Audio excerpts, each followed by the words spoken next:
E nós voltamos a falar sobre a repercussão da PEC Fura-Teto, que foi promulgada pelo Congresso Nacional após uma tramitação rápida na Câmara e também no Senado Federal durante esta semana. O Partido Novo foi uma das siglas que se posicionaram contra a proposta. O líder do Partido Novo, o deputado federal Thiago Mitrô, afirmou que os parlamentares estão escolhendo pautas que aumentam o poder do Estado. Por essa razão, vamos conversar com ele a partir de agora. Bom dia, deputado. Seja bem-vindo mais uma vez aqui à Jovem Pan News. Bom dia, Daniel. Bom dia, Elisângela, Coronel Tadeu e Amanda. Prazer falar aqui com vocês novamente na Jovem Pan. Perfeito. Para começar, eu peço justamente a avaliação do senhor em relação à tramitação, à aprovação, promulgação da PEC Fura-Teto. Essa modelagem com 1 ano de duração, de vigência, agradou mais, ou pelo menos fez mais sentido para o senhor? E eu emendo com uma outra questão. Surpreendeu o apoio de parlamentares de partidos que, em tese, serão oposição do governo Lula? Olha, Daniel, é claro que o projeto final, né, ali de reduzir um pouquinho o tamanho do rombo e reduzir de 2 anos para 1 ano é melhor do que a ideia inicial. Mas ainda assim ela é muito ruim. O regime fiscal que praticamente acabou com essa PEC, que é o regime fiscal do teto de gastos, é um regime que foi implementado para forçar os políticos a fazerem escolhas. Uma vez que você não pode aumentar as suas despesas acima da inflação, para você investir mais em determinados programas, você tem que cortar em outros lugares. E o que a gente viu com a aprovação dessa PEC, mas não só com ela, com PECs anteriores também, como a dos precatórios do ano passado, como a PEC Kamikaze no meio desse ano, é que os nossos políticos não sabem ou não querem fazer escolhas. Existem inúmeros lugares no orçamento da União que se pode cortar gastos, que se pode ali reduzir despesas, para que se possa transferir esses recursos para despesas consideradas mais prioritárias. E é essa a lógica do teto de gastos que os nossos políticos nos últimos 5 anos se recusaram a executar. O caminho mais fácil é esse caminho que foi feito por Bolsonaro com a Kamikaze e com o precatórios e que é feito agora pelo governo Lula. Furar o teto de gastos, gastar mais do que arrecada e se recusar a fazer as reformas que o Brasil precisa. Essa foi a razão de termos votado contra essa PEC, assim como, novamente, já tínhamos votado contra as PECs fura-teto do governo Bolsonaro, e não nos surpreendeu, que muitos partidos da base do governo Bolsonaro tenham sido favoráveis a essa PEC, porque já mostra que essa base do Bolsonaro vai migrar para o Lula, como migrou antes do Temer, como migrou antes da Dilma, do Lula, do FHC. Esses partidos do chamado Centrão estão sempre migrando de um governo para o outro. Então é uma ilusão, infelizmente, achar que nós vamos ter no Centrão partidos ideológicos que defendem teses e propostas de país. Eles vão, na verdade, ali encontrar o caminho para defender o governo de plantão e adaptar o seu discurso para que isso seja feito. Amanda Klein, sua pergunta? Deputado, bom dia. Bom, o senhor não parece muito animado, otimista para os próximos anos. O que o senhor espera efetivamente e o que acha que o PT pode fazer para sinalizar um compromisso com responsabilidade fiscal? Porque o novo ministro, Fernando Haddad, tem dito reiteradamente que vai mandar a nova âncora, o projeto de nova âncora fiscal no primeiro semestre, que haverá sim compromisso com a responsabilidade fiscal. Que sinais o PT pode emitir nessa direção, na sua opinião? Olha, Amanda, eu acho que o PT, desde que se elegeu, tem falhado em emitir esses sinais. Lembrando, essa foi a eleição mais apertada aí da história do país. O PT se elegeu com um discurso de uma chamada frente ampla, que não seria um governo típico de esquerda do PT, seria um governo ali que abarcou ao longo da campanha economistas de diferentes matizes ideológicas, de diferentes correntes econômicas, partidos que criticaram o PT durante muito tempo. Agora, desde a eleição para cá, está sendo um governo que tende a ser, pelo que a gente viu até do anúncio dos ministros de ontem, ainda mais à esquerda do que os primeiros governos Lula.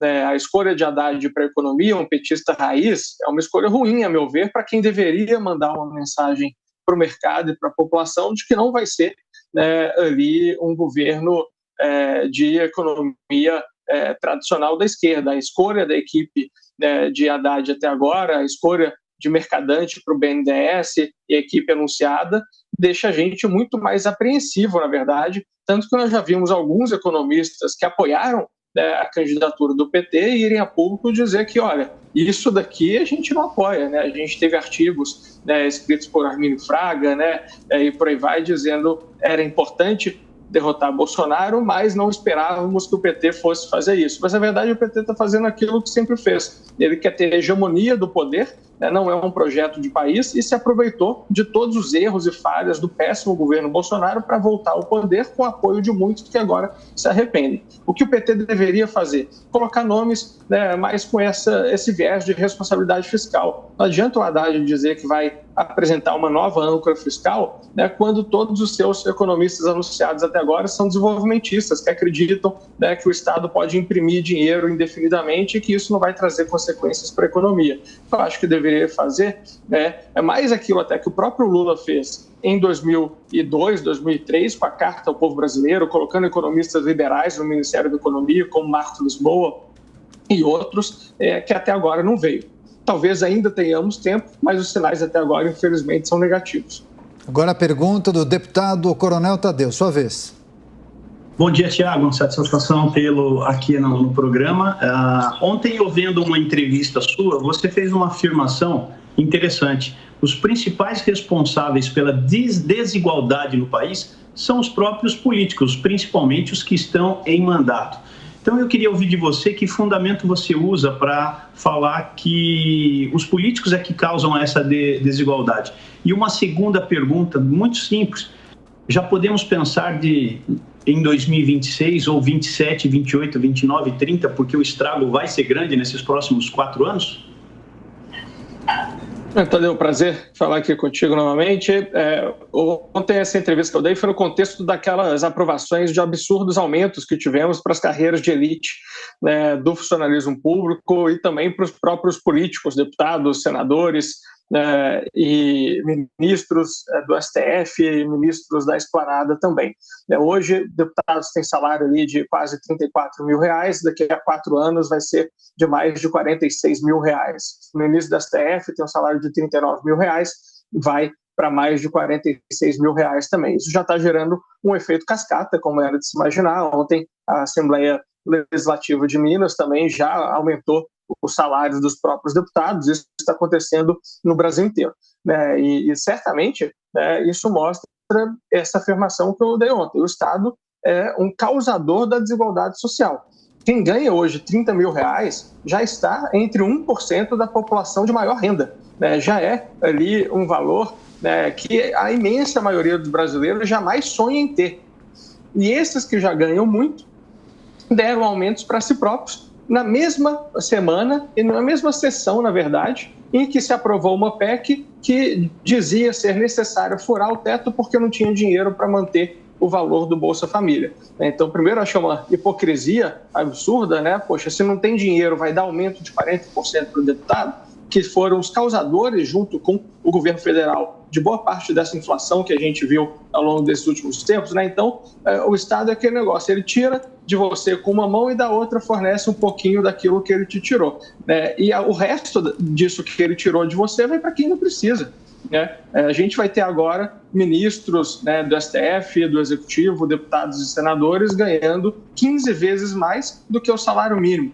Já saiu uma pesquisa ontem mostrando que o Brasil chegou à vergonhosa primeira colocação da maior distância entre a renda média da população e o salário dos políticos, né? Nós somos, no mundo todo, nos países que foram pesquisados ali, passamos a Colômbia, que está na segunda colocação, onde o salário de um deputado, de um parlamentar, é o maior número de vezes o salário da renda média dos cidadãos daquele país. Então, isso mostra que o Estado é um concentrador de riquezas, né? Porque se ele fosse distribuir riquezas, não ia estar dando boa parte daquilo que ele arrecada para quem, né, não precisa. E do jeito que a carruagem está andando, Tadeu, acho que a gente vai ter esse governo Lula com o efeito que teve o segundo governo Dilma, ou até o conjunto dos governos Dilma. A Dilma Rousseff foi uma das grandes responsáveis pelo fortalecimento do movimento liberal no Brasil, né? Porque ela fez um governo tão ruim, mas tão ruim, que a turma falou, poxa, vamos fazer alguma coisa. Foi por isso que eu entrei na política também. Eu estava falando, poxa, se a gente não se mexer, o Brasil vai por água abaixo, vai aí despencar do penhasco. Então, o governo Dilma foi tão ruim que fez a sociedade se mexer, para conseguir oferecer uma alternativa. Infelizmente, a alternativa para a presidência foi uma péssima alternativa, que foi Jair Bolsonaro, mas nós tivemos boas surpresas vindo desse âmbito aí do pós-Dilma. Eu acho que agora, com esse governo Lula demonstrando ser um governo que vai ser um governo somente de esquerda, irresponsável fiscalmente, né, e com as mesmas velhas práticas que acreditam que o Estado pode imprimir dinheiro, gastar o quanto quiser e por aí vai, acho que isso vai acelerar a volta de um governo liberal em 2026. Espero que isso aconteça. Bom, deputado, já que sua entrada... Pois não, deputado Coronel Tadeu quer fazer um complemento. Desculpa. Pois não. A Assembleia Legislativa aqui de São Paulo, também, a exemplo da Assembleia de Minas, aumentou o salário dos deputados para R$35 mil. Obrigado, Daniel. Tá certo. E todas vão fazer isso, infelizmente. Registro feito. Agora, deputado, já que o senhor mencionou que sua entrada na política tem relação com a administração de Dilma Rousseff, é importante lembrar que o senhor concorreu nas últimas eleições como vice na chapa de Luiz Felipe Dávila à presidência da República. Logo, o senhor não estará na Câmara dos Deputados na próxima legislatura, pelo menos não como deputado. De que maneira o senhor pretende contribuir com o seu trabalho para o país a partir do ano que vem? Olha, Daniel, essa é uma pergunta que eu vou começar a fazer agora em janeiro. Confesso que até ontem, quando saí da Câmara 00:10, né, já na madrugada de hoje, na verdade, ainda estava muito focado em concluir, né, o meu mandato. O mandato vai até 31 de janeiro, na verdade, mas uma parte significativa dele foi concluída ontem, com a última sessão dessa legislatura, e ainda não estava em condições de construir e estruturar esse próximo passo. Mas eu quero sim continuar envolvido na política, quero sim continuar envolvido com o Partido Novo. O partido, infelizmente, não teve o resultado esperado nas eleições desse ano, mas segue um partido forte, mantemos uma representação, né, de altíssimo nível no Congresso Federal com a nossa bancada da próxima legislatura, como Marcel Van Hatten, Adriana Ventura e Gilson Marques. Temos o governo do segundo maior estado do país, que é o governo respeitadíssimo, com altos índices de aprovação do nosso governador Romeu Zema.